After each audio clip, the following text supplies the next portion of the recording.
그래도 우리가 모든 성경을 볼 때마다 항상 배경을 볼 필요가 있다 그랬죠. 역사적인 배경, 또 문화적인 배경, 그 사회적인 배경, 이런 배경들을 다는 알지 못한다 할지라도 어느 정도는 우리가 객관적으로 알고 갈 때 성경을 잘 이해할 수가 있다 하는 거예요. 그래서 서론 부분을 잘 보셔야 돼요. 서론. 그래서 성경이 이 에베소서가 어떤 상황 속에서 누가 누구에게 왜 어떤 목적을 가지고 기록했는가, 이런 객관적인 것들을 우리가 알아야 성경 전체를 잘 이해할 수 있다. 자, 서론입니다. 한번 읽어가면서 설명을 드리겠습니다. 기록자는 누군가? 에베소서의 명칭과 기록자. 에베소서는 로마의 감옥에 갇혀있던 사도 바울이 에베소 교회에 보낸 서신입니다. 옥중에서 기록했다고 해서 옥중서신이라고 합니다. 옥중서신은 에베소서 외에도 빌립보서, 골로새서, 빌레몬서가 있습니다. 줄 거놓으세요. 사도 바울이 서신을 보냈던 에베소 교회는 사도 바울에 의해서 아주 미약하게 시작된 교회입니다. 사도 바울이 선교 기간 중 상당 기간, 대략 3년 정도 에베소에서 목회를 했다고 그래요. 사도행전 18장에 보면 2차 전도 여행 중 이곳에 들러서 얼마 동안 머물러서 브리스길라 아굴라 부부를 남겨두고 떠나죠. 그리고 19장에 보면 3차 전도 여행 중에 들러서 회당에서 약 3개월 정도 머물고 두란노 서원에서 2년 정도 말씀을 가르쳤다. 볼 수 있고요. 아래서 세 번째 줄을 보겠습니다. 에베소서는 다른 서신과는 달리 에베소 교회만이 아니라, 이거 줄 거놓으세요. 에베소 지역을 포함한 소아시아 지역의 여러 교회들에게 돌려가면서 읽도록 했다. 그래서 이거를 회람 서신 그럽니다. 회람이란 말은 이 돌려가면서 그 말이죠. 회람 서신이에요. 그러니까 에베소가 소아시아 지역의 한 지역이거든요. 그러니까 에베소 교회만 보낸 것이 아니라 그 주변에 있는 교회들이 이 돌려가면서 보도록 보낸 회람 서신이다. 이런 특징이 있습니다. 자, 그리고 나서 기록 연대의 배경, 목적. 사도 바울이 로마에 갇혀 있던 중에 기록하였기 때문에 사도 바울이 로마의 감옥에 구금되었던 추후 61년에서 63년경으로 보는 게 좋다.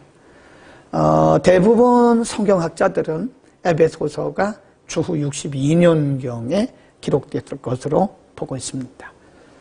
에베소서는 위에서 우리가 언급했던 것처럼 에베소 교회만이 아니라 아시아 지역의 여러 교회들에게 회람용으로 기록한 것으로 볼 때 이곳저곳에 흩어진 교회들이 그리스도 안에서 하나 된 교회의 줄급시다 통일성을 가르치기 위한 목적으로 기록됐다라고 보시면 됩니다. 그래서 이제 우리가 이 에베소서를 뭐라고 그러냐면요, 교회론이라고 그래요. 교회론. 에베소에는 물론 직접적으로 교회라고 표현한 것은 없지만, 물론 이제 한두 번은 있어요. 교회라고 하는 표현이.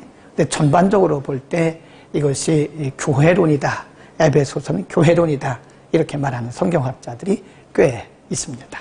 그 다음에 이렇게 표를 보시면 더 자세히 알 수가 있죠. 보시면 지난주에 공부했던 갈라디아서가 주후 52년경에 기록이 됐다고 말씀드렸고요. 그리고 한참 뒤로 가요. 거기 보면 사도 바울이 61년, 63년 요 사이에 로마 감옥에 투옥이 되죠. 사도행전으로는 22장에서 28절입니다. 28장까지죠. 요때 기록된 성경이 봐서 에베소, 빌립보, 골로새, 빌레몬이다. 그러니까 61년에서 63년경이다. 이렇게 보시면 정확하게 맞습니다. 성경을 이해하는 데 매우 중요합니다. 굉장히 필요한 표입니다. 이거 제가 만드는 건데 이게 하루아침에 만들어진 것이 아니고요. 성경을 여기저기 공부하고 연구하고 또 자료를 찾고 이래서 만든 자료입니다. 이게 그냥 하루아침에 나온 게 아니에요. 여러분들은 그냥 보시면 되잖아요. 네. 사진으로 캡처해가지고 꼭 성경책이라든지 휴대폰에다가 저장을 해놓고 성경을 보실 때마다 역사적인 배경을 꼭 참고를 하시기를 바랍니다. 자, 지도도 한번 보시죠. 지도. 우리가 지난주에 공부했던 갈라디아서는 여기라고 그랬죠. 그래서 북갈라디아, 남갈라디아 그랬는데 갈라디아서도 역시 갈라디아라고 하는 어떤 한 교회만을 위해서 대상으로 한 것이 아니라 기록된 것이 아니라 이 갈라디아 지역, 이 지역을 다 갈라디아 지역이라고 그래요. 소아시아 지역의 중앙부죠. 근데 에베소는 이쪽으로 이제 서쪽으로 오죠. 그래서 아주 여기가 에게해라고 하는 바다 주변에 있는 항구 도시죠. 에베소는 여기입니다. 항구 도시.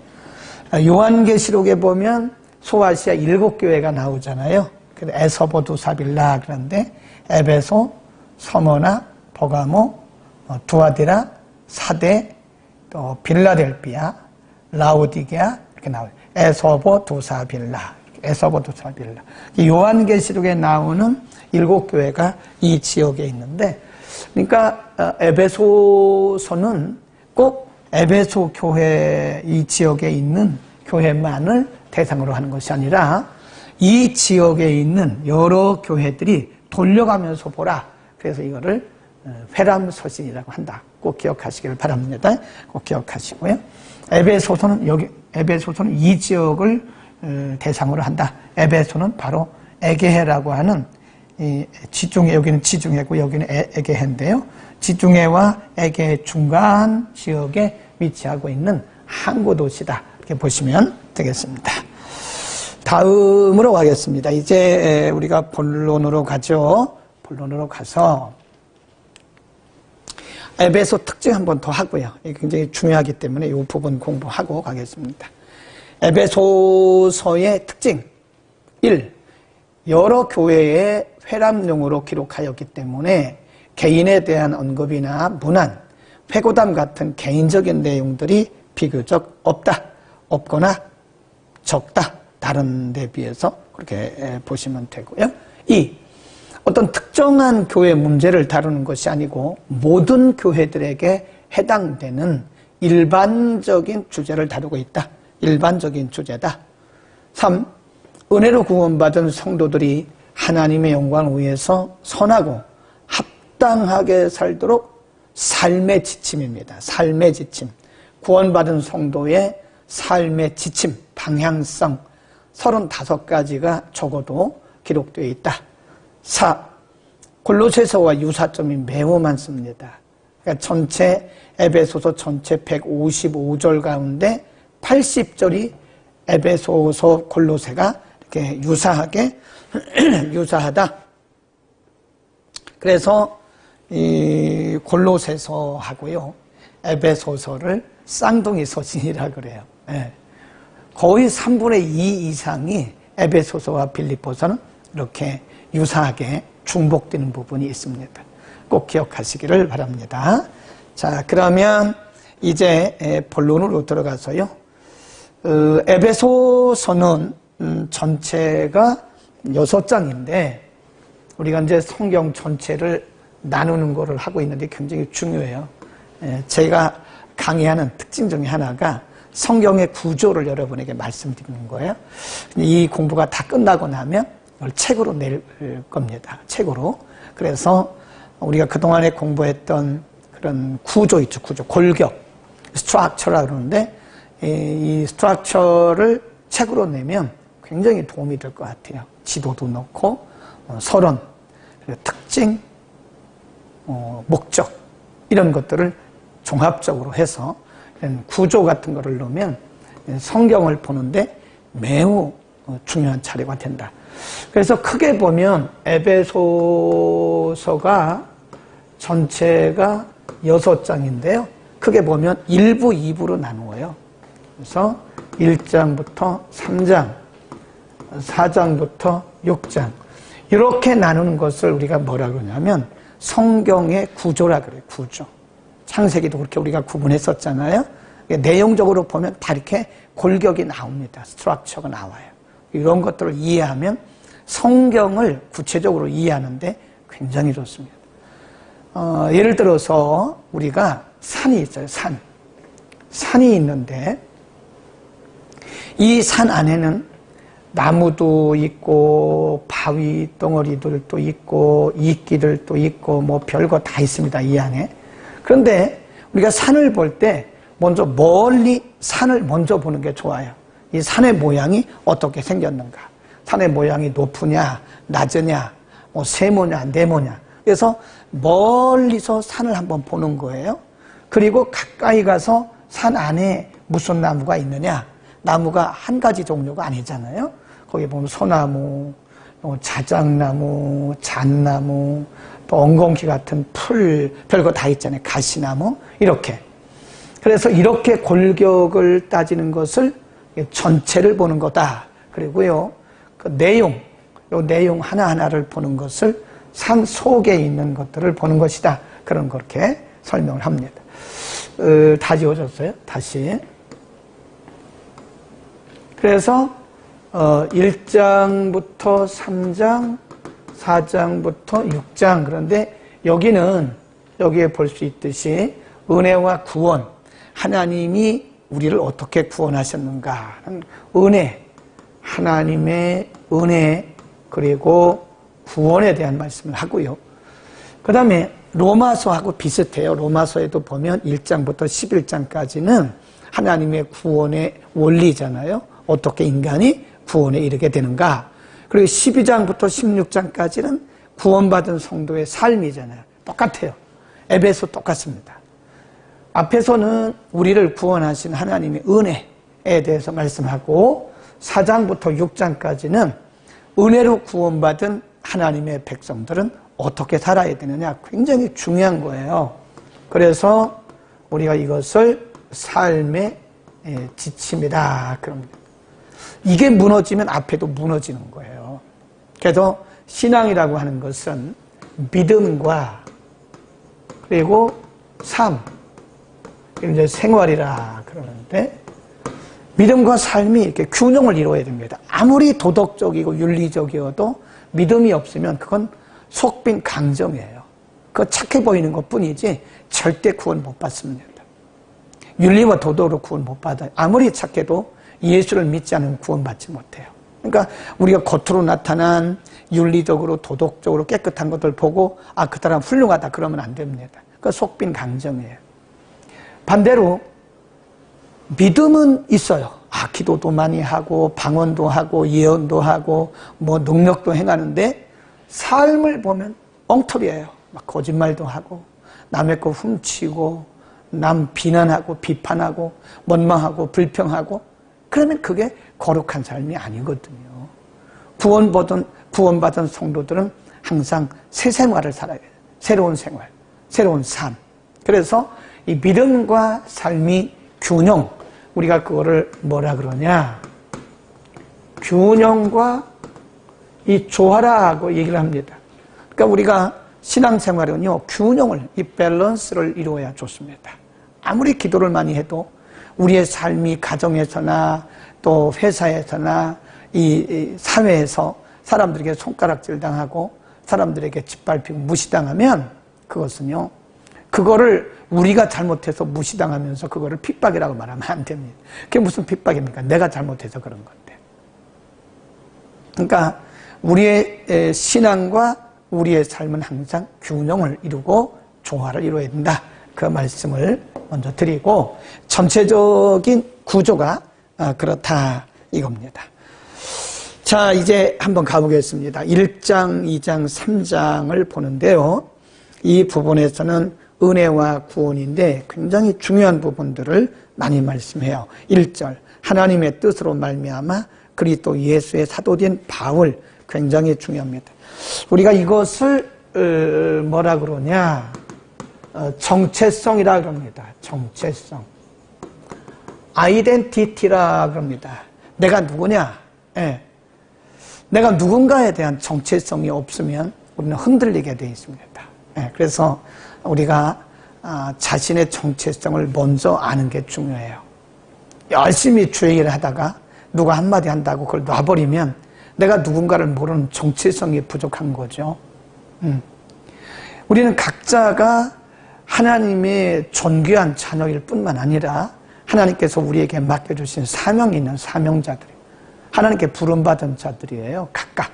근데 하나님의 부르심, 하나님의 사명과 소명을 우리가 알지 못한다면, 이 정체성이 부족하다면 우리는 흔들리게 돼 있다. 사도 바울이 많은 사람들에게 오해를 받고 많은 사람들에게 때로는 유대인들에게 핍박받고 박해받았지만 그러나 끝까지 자기의 길을 갈 수 있었던 것은 그가 내가 하나님께로부터 부름받은 사도라고 하는 분명한 자기 정체성이 있기 때문에 흔들리지 않았던 겁니다. 여러분, 정체성이 매우 중요합니다. 성도의 정체성 매우 중요합니다. 그 다음에 쭉 내려가 봅니다. 3절부터 쭉 내려가 보면요, 14절까지 계속 말씀하고 있는데 하나님을 찬송해요. 3절도 보면 하나님을 찬송하리로다. 14절도 보면 그의 영광을 찬미하게 하려 함이라, 이런 표현을 씁니다. 하나님을 높이는 거죠. 그 왜 그러냐? 하나님께서 우리에게 신령한 복을 주셨다는 거예요. 신령한 복. 3절. 하나님을 찬양하고 높이는 중요한 그 원인이, 궁극적인 원인이 뭐냐? 하나님께서 우리에게 신령한 복을 주셨죠. 그 신령한 복이 뭐냐? 쭉 설명을 하고 있는데요. 4절 이하에 보면 창세전에 그리스도 예수 안에서 우리를 선택하셨어요. 우리가 무슨 공로가 있는 것도 아니고 우리가 하나님을 먼저 알았던 것도 아니고 선한 행위가 있는 것도 아닌데 우리가 이 땅에 태어나기도 전에 벌써 하나님은 우리를 구원하실 계획을 가지신 거예요. 그리고 그리스도 안에서 우리를 부르신 겁니다. 성령이 예수 그리스도를 믿는 믿음도 주셨어요. 그 믿음이라는 게 성령의 선물입니다. 내가 믿는 게 아니에요. 우리는 다 죄성을 가진 타락한 인생들이기 때문에 예수 그리스도를 믿을 만한 그런 능력이 없습니다. 근데 성령께서 우리에게 예수 그리스도를 믿는 믿음을 주시고 그 위에다가 우리에게 하나님의 자녀라고 인쳐주셨다. 그게 신령한 복이라는 겁니다. 한번 쭉 내려가 보겠습니다. 읽어가면서 쭉 봅니다. 3절, 그리스도 안에서 우리에게 신령한 모든 복을 주시되. 4절, 창세전에 그리스도 안에서 우리를 택하셨고. 5절, 택하신 그리고 예정하신 그 원인이 뭐냐? 하나님의 기쁘신 뜻이라는 거예요. 우리의 공로가 아니라는 거예요. 네. 11절 보세요. 모든 일을 그 마음의 원대로 역사하시는 뜻을 따라 우리가 예정을 입었다. 아멘. 얼마나 감사합니까? 11절에 보면 모든 일을 자신의 원하시는 뜻대로 행하시는 그분의 뜻을 따라서 우리가 그리스도 안에서 예정함을 입었다는 거예요. 우리가 하나님을 알지도 못할 때, 우리가 하나님과 원수되어 있을 때, 멀리 떠나 있던 사망 안에 있던 저주 아래 있던 우리들을 그리스도와 예수 안에서 예정하시고 하나님의 뜻을 따라 우리를 부르신 거예요. 아멘. 그러니까 우리의 공로가 아니라니까요. 절대 자랑하지 마세요. 절대 잘난 척하지 마세요.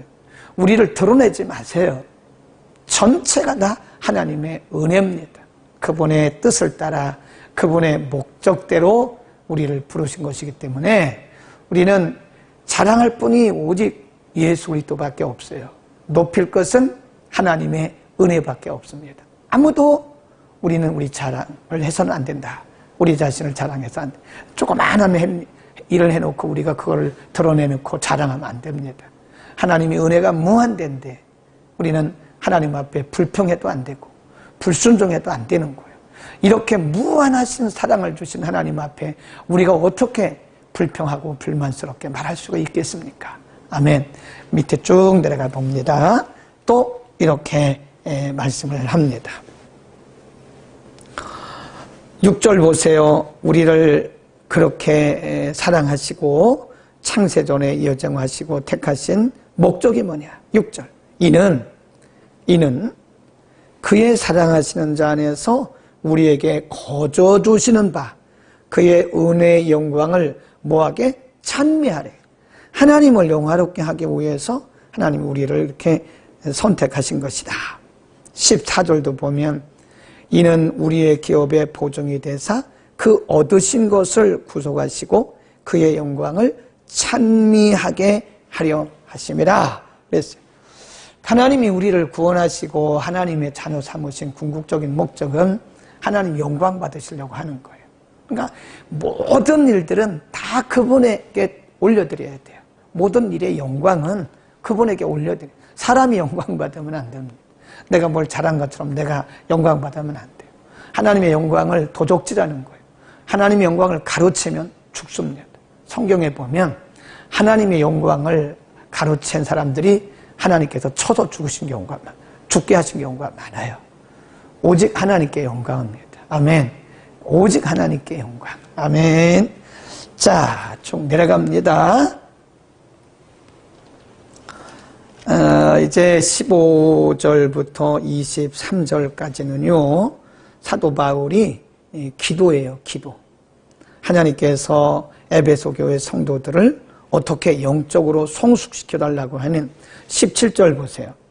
우리 주 예수 그리스도의 하나님 영광의 아버지께서 지혜와 계시의 정신, 지혜와 계시의 영을 너희에게 주사 하나님을 알게 하시고 너희의 마음의 눈을 밝히사 그의 부르심의 소망이 무엇인지 그리고 19절 그의 힘의 강력으로 역사하심을 따라 믿는 우리에게 베푸신 능력의 지극히 크심이 어떤 것을 너희로 알게 하기를 원한다.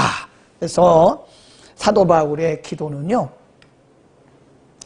교회를 향한 에베소 교회 성도들을 향한 사도 바울의 기도 제목은 뭐 이 땅에서 잘 먹고 잘 살고 그런 게 없어요. 예. 여러분 우리 잘 생각해야 됩니다. 우리가 이 땅에서 잘 먹고 잘 살고 그런 것을 기도한다면 우리의 기도, 물론 이제 그런 부분도 들어가기는 해야 되죠. 그런데 우리의 기도가 순전히 이 땅에서 잘 먹고 잘 살고 성공하고 이런 것에 집중되어 있다면 우리는 정말 육체적 크리스찬입니다. 육체적 성도예요. 사도 바울의 기도의 내용을 보면 그런 게 없어요. 성도들이 하나님을 알아가고 그리스도를 알아가고 신령한 세계를 알아가고 하는 그런 영적인 기도의 제목이 뭐냐? 성도들의 눈을 여셔서 지혜와 계시의 영을 주시고 하나님이 누구신가를 알게 하시고 저들의 마음의 눈을 열어서 우리 가운데 행하시는 하나님의 능력을 알게 해달라고 기도한 사도 바울의 기도가 얼마나 멋있습니까? 우리 이것을 영적인 기도라 그럽니다. 크리스찬들 중에도 보면요, 우리가 성도들을 보면 성도가 이렇게 보면 성도의 종류가 크게 두 가지가 있어요. 그거 제가 말하는 겁니다. 하나는 세속적인 세상적인 성도가 있어요. 항상 말하는 것도 세상, 생각하는 것도 세상, 항상 관점이 세상적 관점이에요. 두 번째 성도는 영적인 성도가 있습니다. 물론 세상적이라고 해서 뭐 그분들이 전혀 영적인 부분이 없는 것도 아니고 영적이라고 해서 전혀 세상적인 부분이 없는 것도 아닙니다. 그러나 전체적으로 평균적으로 볼 때 세상적인 것을 추구하는 육신적인 것을 추구하는 세상적이고 육적인 성도가 있고요. 하나님 중심적이고 말씀 중심적이고 교회 중심적인 영적인 크리스찬이 있어요. 여러분이 여러분 자신을 알죠? 나는 육에 속한 크리스찬이냐 영에 속한 크리스찬이냐. 목사님 저 좀 알려주세요. 여러분이 저 다 압니다. 저보다. 여러분 자신이 알아요. 여러분의 가치관이, 여러분의 관점이, 여러분의 시선이 어디 있는가를 여러분 조달하시잖아요. 저보고 알려달라고 그러면 매우 곤란합니다. 그러나 말할 수는 있지만 말은 하지 않죠. 중간에 있는 사람도 있고요. 이쪽으로 그냥 휩쓸린 사람도 있고, 이쪽으로 향한 사람도 있고, 중간에 있는 사람도 있으나, 그러나 사람이 그거를 함부로 평가할 수 있는 것은 아니에요. 하나님과의 관계이기 때문에 그런 겁니다. 자, 그래서 영적인 성도가 되기를 위해서 사도 바울은 그렇게 기도했다. 2장으로 가면 성도의 본질과 하나님의 은혜에 대해서 말씀합니다. 2장 1절. 너희의 허물과 죄로 죽었더니입니다. 죽을 수밖에 없었더니 아니에요. 기도할 때 여러분 기도 잘하십시오.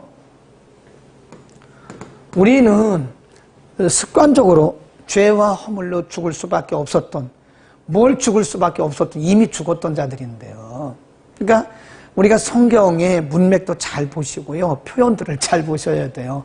우리가 그냥 전통적으로 습관적으로 하나님 죽을 수밖에 없었던 우리들을 어떻게 보면 맞기는 맞지만 성경적으로 말하면 안 맞죠. 이미 죽었던 자들, 죄와 허물로 죽었던 우리들을 이렇게 말해야 됩니다. 이미 완료된 거예요. 이미 죄와 허물로 죽었던 우리들을 그리스도 예수 안에서 우리를 살리신 거 아닙니까? 죽을 수밖에 없었던이 아니고 죽었던, 죄와 허물로 죽었던 너희를 살리셨도다. 그때 너희가 그 가운데 행하여 이 세상 풍속을 쫓고 공중의 권세 잡은 자를 따랐으니 곧 지금 불순종의 아들들 가운데 역사하고 있는 영이라. 현재 진행입니다. 지금 불순종의 아들들 가운데는 악한 영들이 역사하고 있는 거예요. 전에는 우리도 다 그래서 본질상 진노의 자녀였다. 그런데 4절에 보면, 영어 성경에 보면 앞에 그러나, 그러나 긍휼에 풍성하신 하나님이 우리를 사랑하신 그 큰 사랑을 인하여 허물로 죽은 우리를 살리신 거예요. 아멘. 이게 은혜죠. 이미 죽었던 우리들을, 이미 죽어있던 허물과 죄로 죽었던 우리들을 본질상 태어날 때부터 본질상 진노의 자녀입니다. 선한 것이 아무것도 없어요. 그런데 우리를 버려두지 아니하시고 4절에 보면 그러나 하나님의 그 크신 긍휼과 사랑이 그리스도 안에서 우리를 구원해내신 것. 얼마나 크신 은혜예요. 우리 다 지옥 간 사람들, 죽었던 사람들. 근데 그리스도 예수 안에서 우리를 살리신 거예요. 아멘. 그래서 우리는 지금 새 사람 사는 거예요. 여러분 기죽지 마세요. 이미 예수를 믿는 순간에 우리를 이미 살려놓으신 겁니다. 살려놓으셨는데 자꾸 나는 죽었다고 그러면 됩니까? 이미 살려놓으셨고 우리는 지금 산 자들인데 나는 죽은 자라고 말하면 안 된다 이거죠. 예, 그래서 새로운 생명을 얻은 우리들은 그 생명을 누리면서 살아야 된다 합니다. 11. 그러므로 생각하라. 너희는 그때 육체로 이방인이요 손으로 육체에 행한 할례당이라 칭하는 자들에게 무할례당이라 칭함을 받는 자들이었다. 우리에게 아무런 소망이 없었어요. 12절에 보면 세상에서 소망이 없고 하나님도 없는 자였던데 13절 이제는 12절에 그때에 13절 이제는 전에 멀리 있던 너희가 그리스도 예수 안에서 그리스도의 피로 가까워졌다. 그래서 우리는 이제 새로운 피조물이 되는 거다. 20일 그의 안에서 건물마다 서로 연결하여 주 안에서 성전이 되어가고 너희도 성령 안에서 하나님의 거하실 처소가 되기 위하여 예수 안에서 함께 거기 줄거세요. 함께 지어져 가느니라. 굉장히 중요한 말씀입니다. 함께 지어져 가느니라. 우리를 구원하시고 우리들 개개인 하나하나를 그리스도 안에서 이제 부르셔서 성령 안에서 다 한 사람 한 사람을 이렇게 부르신 다음에 이렇게 우리를 연결해 놓으신 거예요. 이렇게 연결. 네. 그래서 함께 지어져 간다. 그 말은요, 이 굉장히 중요한 말씀이에요. 우리가 교회를 뭐라 그런다고 그랬어요? 함께 공동체라고 해서 함께 공동체. 교회는 함께 공동체입니다. 그래서 교회는 별 사람이 다 있어요. 생각이 다 달라요. 그러나 우리는 그리스도 안에서 성령 안에서 함께 지어져 가는 그리스도인이다 그 말이에요. 그래서 교회가 문제없는 교회가 어디 있습니까? 문제없는 목회자가 세상에 어디 있습니까? 없어요. 다 문제가 있어요. 어느 목회자든 어느 장로님이든 어느 권사님이든 어느 교회든 어느 집사님이든 문제없는 교회는 없습니다. 여러분이 만일 문제없는 교회를 찾았다면 그게 비정상입니다. 우린 다 불완전한 사람들이 모여서 함께 거룩한 공동체를 이루어가고 있는 거예요. 그래서 제가 말씀드리려고 하는 게 뭐냐면 문제가 있더라도 반드시 교회 공동체에 소속이 되어야 돼요. 교회를 떠나면 안 돼요. 교회 안에 공동체 안에 소속이 되어 있습니다. 그러니까 우리가 보면 가정 안에도 보면 형제들이 많잖아요. 네? 형제들이 많은데 같은 어머니의 뱃속에서 나왔어도요. 형제들마다 생각이 다 달라요. 성품도 달라요. 물론 DNA가 있기 때문에 부모로부터 물려받은 DNA가 있기 때문에 비슷한 유사점도 있기는 하나 다릅니다. 달라요. 그러나 가정공동체 안에서 서로 이렇게 하나의 인격이 형성되어져 가는 거예요. 요즘 사람들을 보면 매우 이기적입니다.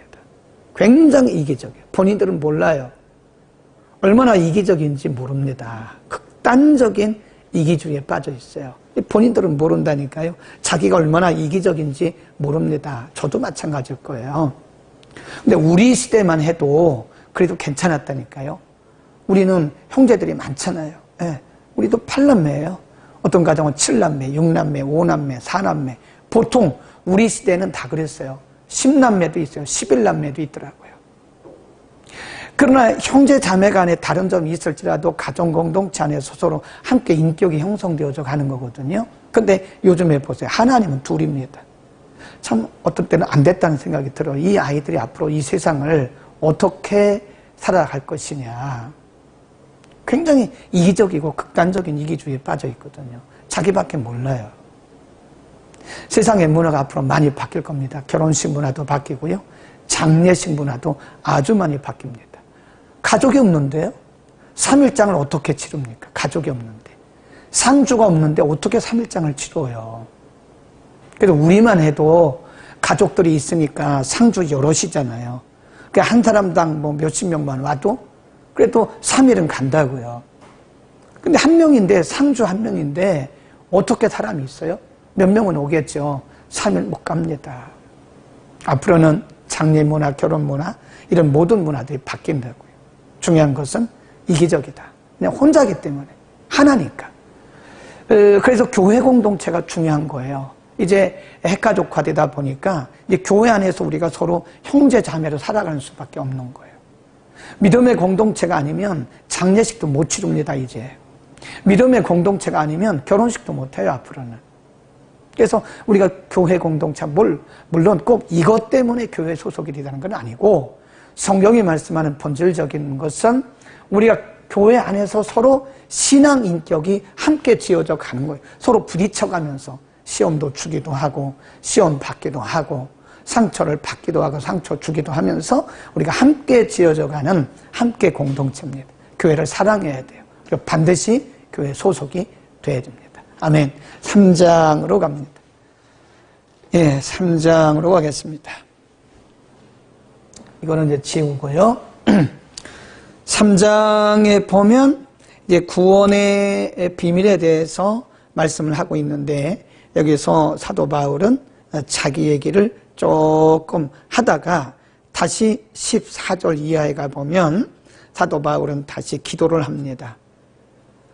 에베소 교회 성도를 위한 기도를 해요. 16절 보세요. 3장 16절.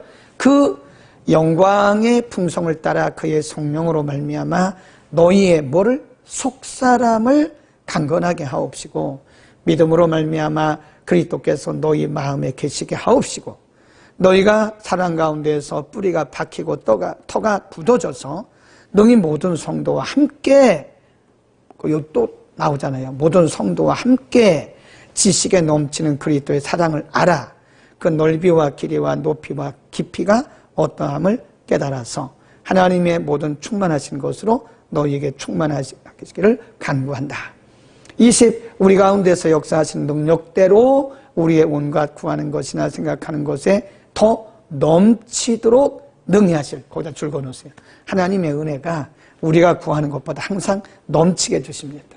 물론 필요에 따라 주시죠. 근데 풍성하게 주신다. 그런 말씀이죠.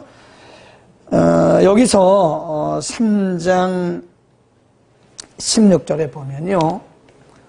사도 바울이 언급한 이 어휘 중에 하나가 뭐냐면 속사람.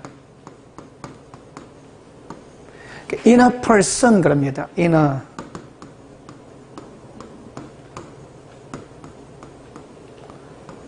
속사람, inner. 우리가 보통 내적 그런 표현을 쓰잖아요. 내적. 이걸 숨어있는 사람, 영적인 사람 그렇게 얘기를 합니다. 겉으로 드러나는 것은 뭐라 그러죠? 겉사람. 이것은 육적 그럽니다. 지금 사도 바울은 육적인 건강을 위해서도 기도했지만 육적 건강보다 더 중요한 것이 속사람의 건강이에요. 내적인 건강입니다. 요한 3서 2절에 보면요. 그런 말씀 있잖아요. 사랑하는 자여, 내 영혼이 잘된 것처럼 내가 범사가 잘되고 강건하기를 원한다 그러잖아요.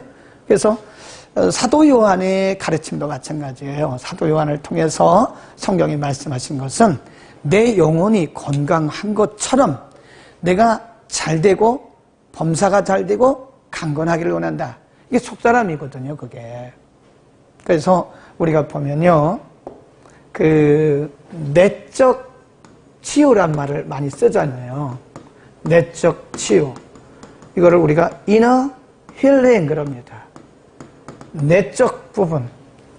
사람이 이렇게 보면요. 저도 마찬가지, 누구나 다 마찬가지인데 내적인 상처들이 많아요.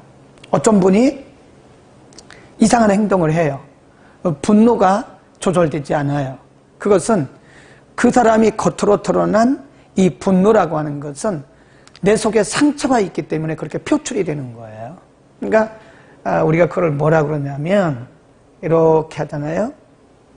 이게 바다입니다. 바다. 이게 바다고 겉으로 이렇게 조그만 섬 같은 바위가 위로 나와 있잖아요. 근데 우리는 이것만 본다고, 이것만. 근데 사실은 이 바다 속 깊은 곳까지 뿌리가 있어요. 이 뿌리 보이지 않는. 바다 밑에 보면 수면 아래에 있는 이 뿌리가 있습니다. 뿌리. 뿌리. 겉으로 드러난 것은 겨우 이거예요. 그래서 우리가 뭐라 그러냐면 빙산의 일각이다. 그래, 일각. 빙산, 얼음산, 일각. 그냥 사실은 그 사람이 그렇게 분노하고 그러는 것은요, 겉으로 드러난 것 뿐이지 그 내면의 세계에 상처가 많다는 거예요. 이렇게 보면 막 불평하고 불만하고 또 말마다 이렇게 막 보면 가시가 돋친 사람이 있어요. 성품이 그렇다고 말할 수 있는데 사실은 그 내면의 세계에 상처가 굉장히 많아서 그래요. 그래서 우리가 그런 분들을 복음적으로 이해를 해줘야 됩니다. 저 사람 왜 저래? 막 그러면 안 돼요. 그렇게 하는 것은 그 내면의 세계에 굉장한 상처가 있는 거예요. 그래서 이 내면의 세계 뿌리, 이 뿌리를 치유하는 것을 이너 힐링이라고 그래요. 아무리 약을 먹어도 이런 것은 치유가 안 됩니다. 아무리 병원에 가서 주사를 맞아도 이 부분은 치유가 안 돼요. 그러니까 이거는 복음으로, 말씀으로, 성령으로 치유가 됩니다. 그래서 이너 힐링, 내적 치유라고 하는 것은 말씀과 성령을 통한 치유입니다. 그래서 보면요, 다 그런 건 아닙니다. 이해를 하고 들으세요. 이 뿌리가 내면에 상처가 많은 사람일수록 뭐가 강하냐? 이 자존심이 굉장히 강해요. 자존심. 항상 어디 가도 자기를 막 드러내요. 남이 조금이라도 자기의 약점을 건드리면 굉장히 화를 내고요. 아니면 굉장히 우울해합니다. 누군가가 자기의 약점을 건드렸을 때 드러난 반응을 보면 알아요. 누구나 마찬가지죠. 저도 누군가가 저의 약점을 건드리면 화나죠.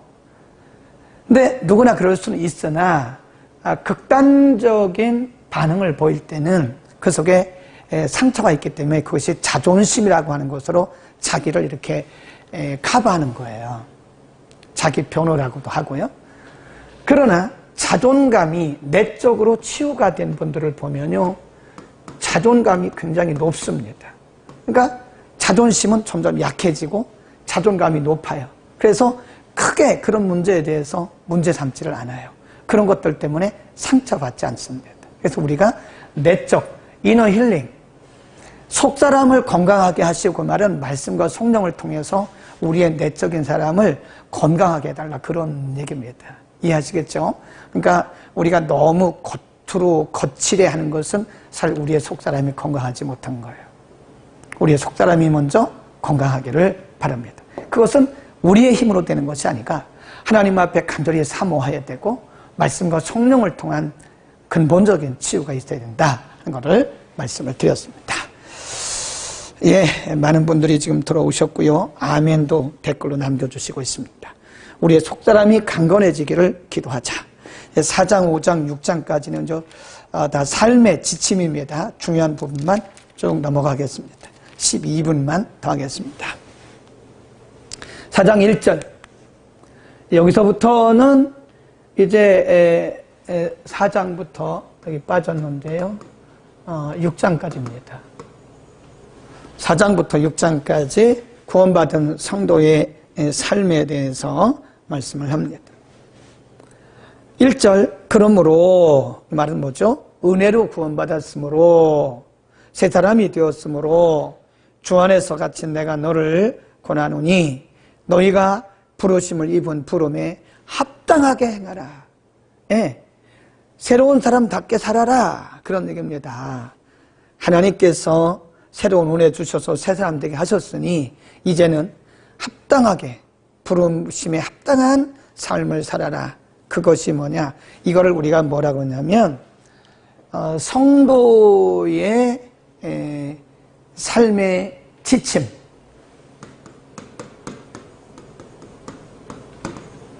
그래서 이 삶의 지침대로 살면요, 우리 구원받은 우리들은요, 생활을 보면, 삶의 모습을 보면요, 굉장히 규모가 있어요. 예, 규모가 있고, 또 질서가 있고, 누가 봐도 굉장히 품위가 있어요. 품위. 우리가 이렇게 보면 외모에서 풍겨나잖아요. 그렇죠? 외모에 풍겨납니다. 회사의 사장님들을 이렇게 보면 외모에서 저는 사장이구나. 저분은 부장쯤 되겠네.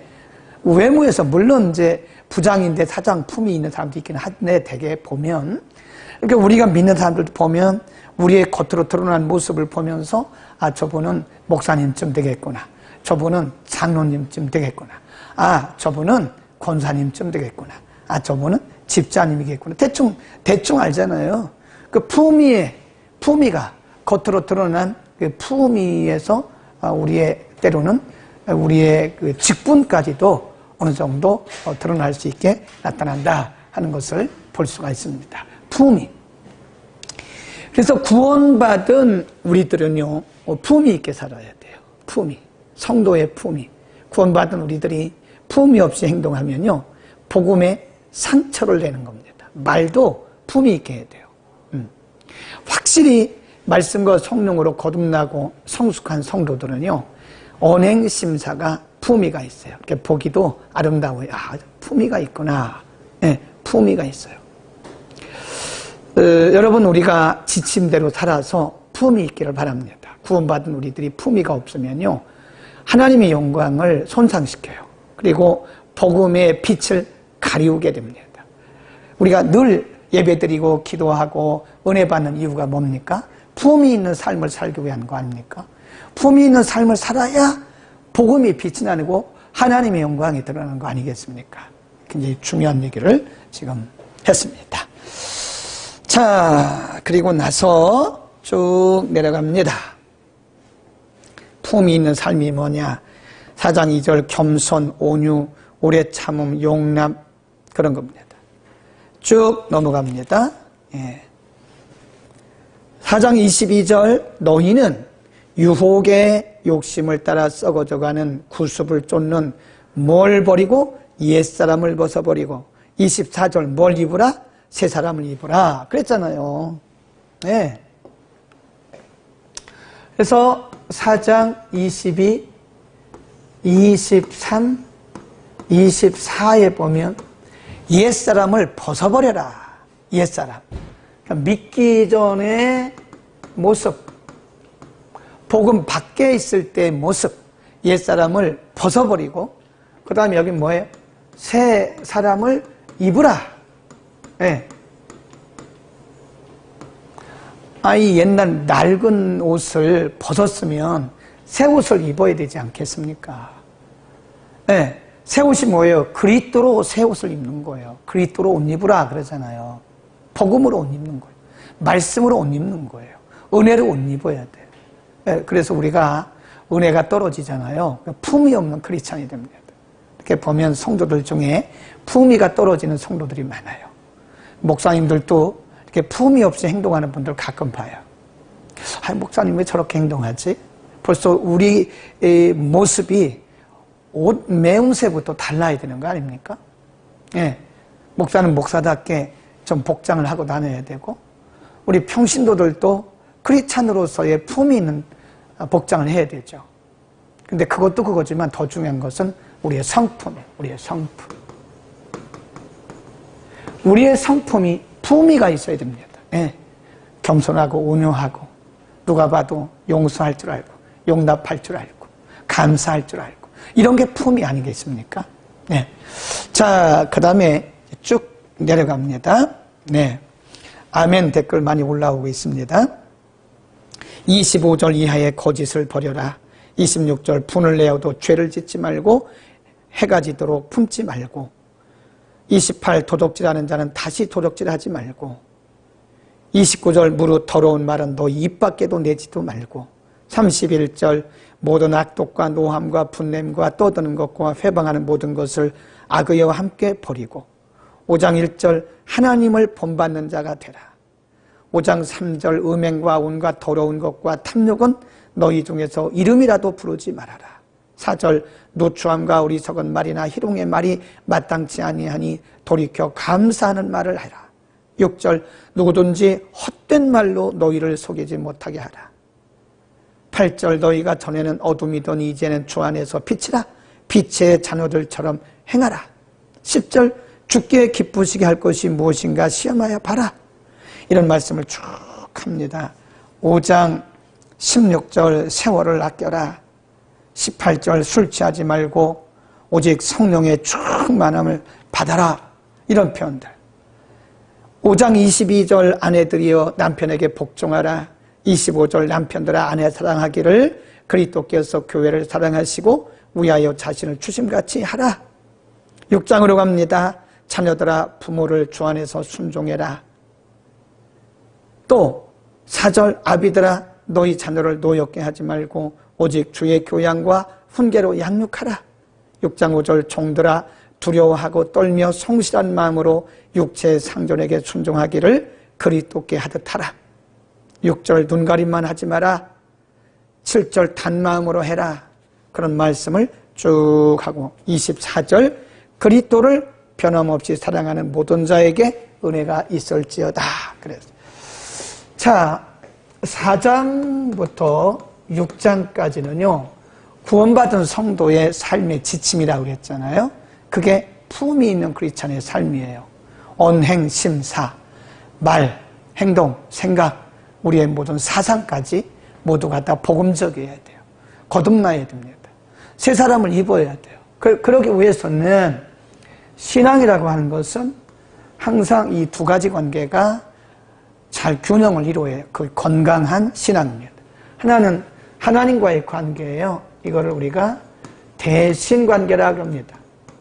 이것을 신앙이라고 합니다. 보이지 않는 하나님과의 신앙적인 관계, 신앙적인 대신관계, 수직적인 관계라고 그러죠. 수직적인 관계. 또 하나는 수평적인 관계죠. 인간과의 관계죠. 그래서 여기는 사람입니다. 사람. 이거를 우리가 뭐라 그러냐? 이 대인관계라 그럽니다. 수평관계라고 합니다. 이 신앙이라고 하는 것은 이 수평관계, 수직관계, 대인관계, 대신관계가 균형을 이루어야 돼요.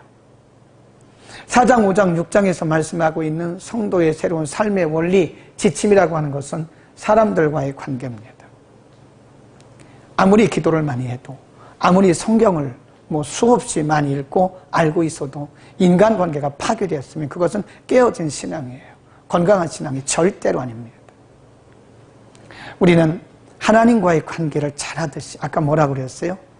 눈가림만 하지 마라. 단마음으로 해라.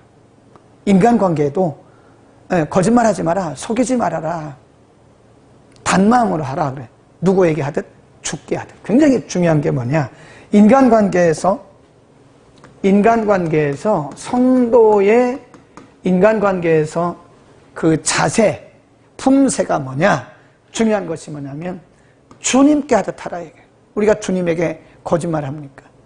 우리 하나님께 우리가 대충대충 합니까? 예배드릴 때 대충대충 드려요? 아니잖아요. 하나님 앞에 헌금 드릴 때 대충대충 드립니까? 아니잖아요. 그러니까 모든 인간관계 속에서 누구에게 죽게 하듯 하라. 아멘. 너무 중요한 말씀이에요.